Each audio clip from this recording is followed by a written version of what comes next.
This took me a while to start recording, so hi, welcome back with another video with Linksi. What do I mean by talking about the Dwarfs? Well, a few weeks ago, as we all know, the Dwarfs got an incredible new upgrade with Warhammer 3. So good, in fact, that I actually started playing the game again, and well, I enjoyed it. That's the long and short of it. I enjoyed playing the game again after what is almost like a year and a half where I genuinely was not having fun. So that's a big plus.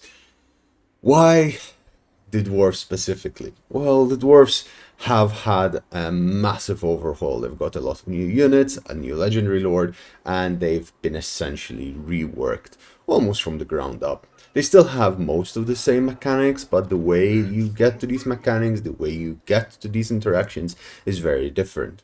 Mainly, we have different buildings at different tiers. They've moved these around, and I think they've done a pretty good job with balancing out the super late game buildings of the Dwarfs, where they are now much more stacked, and you can start getting the small, slow power creep that the Dwarfs have a bit earlier, but it feels good. It feels really nice to play with them. You start getting the engineering buildings, the Thunderers earlier on. You got the Dwarf Warriors at level 0. Noticeably, this has made miners absolutely redundant, unless of course you're talking about miners with explosive charges. And above all else, the Dwarves got an upgrade to their tech tree. Their tech tree now is honestly less confusing than it was. I do miss the old tech tree a bit, but at the same time, this new tech tree is fantastic. It makes dwarf warriors, longbeards, and all their front line, especially Ironbreakers, absolutely a menace to deal with. They are extremely strong, much more powerful, and they are even harder to deal with than before. Thunderers are incredible now as compared to before, and before they were very strong. Now they are absolute madmans. They can shoot and shoot and shoot. Their damage is insane. Armor piercing, bigger range, 20% increased range when you upgrade everything. So overall, a fantastic upgrade. Now, of course, since I am making a video about this, there is a downside. Well, and the downside for me is I feel that there needs to be a little bit more work done on the grudge system. The grudge system is, for a lack of better word to say, yikes. So before you had the Great Grudges, where you had enemy factions or allied factions, or basically anyone who interacted with you opening grudges. Rebellion grudges, conquering grudges, enemy lords grudges, hero grudges, and you basically had to go fulfill these grudges, or else they keep getting worse and worse and you get bigger detrimental effects to your faction. Fantastic. It was simple, not really intuitive, and really, well, it was a bit more intuitive than the current system, but overall it made sort of sense. The downside of it, well, the grudges were a pain in the ass to deal with, and at the end of it, you could just literally ignore it, go on with your game with a little bit of a negative to your campaign as you dealt with everything. Over the years, they tried to improve this by adding different elements, such as you get slayers, you have different ways of dealing with grudges, legendary grudges, so on and so forth. Then the rework happened. The rework is split into 3 different things. The first one, which I really like, I very much really like, is that you gain grudges. You collect grudges completed and you can use these as a currency. The currency is used in a variety of ways, but mainly it is used to recruit your allies to your side. Dwarves are notoriously known to be extremely difficult to confederate, so now they've inbuilt a confederation system, something that I really like, and I think it makes sense. They've added this system as they're adding it to other races and factions, where you essentially can confederate through a mechanic that allows you much easier access to confederated legendary lords, and it helps in the long run. This one, it's pretty good, as you can even confederate lords which are dead or have died and resurrect them essentially in all of their power, and it allows you to expand. The downside of this is that grudges now are everywhere. Everyone. You have a grudge against everyone. Enemies obviously generate more grudges than allies. And this brings me to our second feature, the grudging meter thingy that you have at the top of the screen. I cannot remember what's it called for the life of me. This is why I should be writing notes. This gives you a goal. Essentially, every number of turns, it increases as the game goes by. It starts at around 7 turns, and as you go through your campaign, it becomes longer and longer and longer. This meter adds an interesting element, something I really liked. However, I feel it needs to be tweaked a little bit how it is implemented. Why? Well, the more grudges you collect during this period, the age of reckoning, the more benefits you gain. So if you don't gather or complete any grudges by killing enemy armies, capturing cities, completing legendary grudges, the third element, which I will get to soon, you essentially get massive debuffs to your empire, debuffs to your growth, debuffs to your essentially troops, debuff to your cities, etc., etc. But the more that you get, you gain a number of benefits. Namely, you gain grudge takers, grudge rakers. I always confuse the name as well, but essentially these are special units that you can recruit 4 of in your army, and they are very strong variants of their normally recruited counterparts. Much more powerful and easier to access throughout the campaign. They are instant recruitment, and frankly speaking, the downside of them is very minimal, as you only have to pay a little bit more. Specifically, I really like the Iron Drake version and the Gyrocopter version because they are powerful.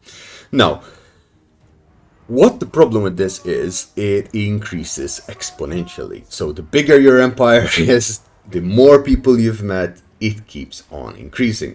Now, granted, they have done some changes to this, and they have tried to fix it with the first hotfix of the campaign, and the campaign of the patch, with the hotfix the 5.0.2, where it essentially says that they've tried to fix it as much as possible to make sure that the grudges are better. Or no, 5.0.1, apologies, 5.0.1, where they tried to make it better so you don't have exponential increase between Age of Reckonings. So you could start the first Age of Reckoning with a few thousand before this, and then it will go up to tens of thousands of grudges that need to be fulfilled, whereas it would be almost physically impossible to complete.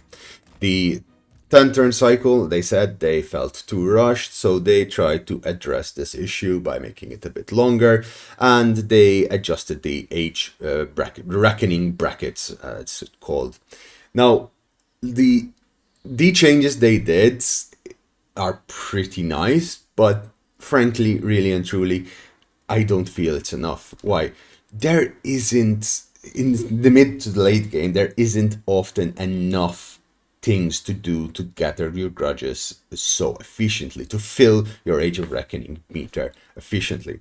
So what do you end up doing? You end up declaring more war and more war and more war. And I understand what they were trying to do with this, where they were trying to make you expand, constantly expand, and not just bunker up. But that is a contradiction. Dwarfs do not want to expand. Once they fulfilled the areas they wanted to take, they're not gonna keep fighting endless battles. They don't give a shit what happens beyond their mountains and beyond their lands. They just want to sit in their high peaks and look at the peasants. So I found myself having conquered pretty much all of the Spine of the World, all the Badlands, killed all of the Chaos Dwarfs, and I was like, this is good enough. I don't feel like conquering the Empire, who's my trading partner. I don't feel like killing and attacking Nahakara, because, well, frankly, truly and speaking, no one wants to live in the desert, and why should I conquer the unconquerable Chaos Lands, where I just want to raise the buildings down and just keep traveling around with my Malachi army, which is the only army, I might add, that can really and truly function in the Chaos Wastes. Now, this can be easily fixed by having a bit of better number crunching and moving around, but all in all, I think it is a good thing, and we're gonna see more changes in the future. So let's see where that goes, and let's see what happens on that end. The one thing that I truly do not like is the legendary grudges. Legendary grudges are, in their own name, meant to be legendary in action. So they are acts of disproportional effort that one must do to achieve them. Namely, you must kill some factions, a number of factions. Oftentimes, this will take a lot of time, as you will have to travel large quantities of land, defeat and beat all of their allies, as well as deal with so many different issues. You need to hold on to your ancestral lands, or simply and truly provide the beating the elves need to have in their lifetime. And I will pick up on the elves one. So you're meant to destroy the elves, and what do you get from it? Nothing. You get absolutely nothing. There is no reward system. There is no little like feature that triggers your brain and goes, oh, yes, serotonin, yes, oh, beautiful. I've achieved the impossible and I have been rewarded from it. I am now so powerful. There's no urgency in the matter. Like, okay, I'll kill the elves. I'll get 2,500 grudges fulfilled, which, frankly speaking, is nothing, because you can get this from a decently sized battle against 2 enemy armies. You will get that, or even sometimes more. And well, you get very minimal buffs in return. A legendary hero or a instant transport system at a point in the game where, even though it would have been useful 50 turns ago, now you have 10 armies on each of your flanks and you are nigh on unstoppable, because even if you lose those armies, you can recruit them in 1 turn. You have so much money coming in. It doesn't make a lot of sense. And the underground travel, the underway reconstruction, I feel is the best reward there is, and it's a fantastic reward, but that's it. That's all you get. 2,500 grudges. I want 50,000 grudges fulfilled. It is something I've worked for the past 40 turns. It took me 40-50 turns to defeat all the Chaos Dwarfs. I was fighting tooth and nail. I was getting pushed back. It was fantastic. The disappointment I had when I just got nothing. I mean, I did get their lands, I got some incredible cities, but it didn't provide me with anything useful. It was promising me something amazing, and then I was just disappointed. So the rewards here, I feel, need to be improved. Overall, I think it's a very good upgrade to the game, a very good amount of content added, especially the Thunder Barges, which are freaking awesome, I must say. Not sure about the other units added, the new Slayer type units, they feel underwhelming.